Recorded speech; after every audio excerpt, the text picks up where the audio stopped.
Okay, let's talk about practicing, or the way in which you practice.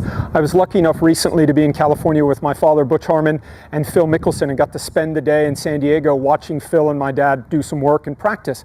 And one of the things I found really interesting was that Phil placed towels down at specific different yardages.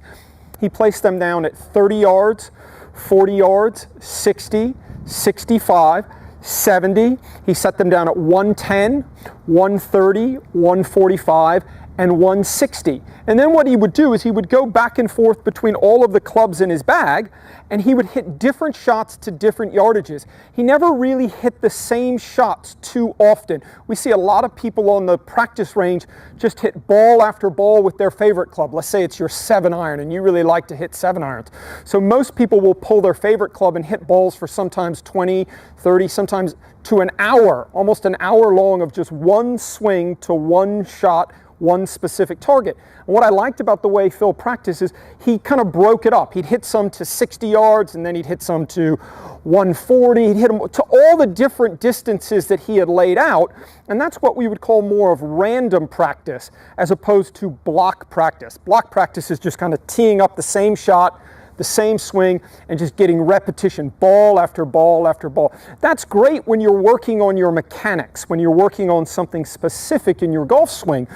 But we want to make sure that when you're practicing, you're doing more of what we would call random practice, to where you're not hitting the same shot all of the time. You're using different yardages to different distances.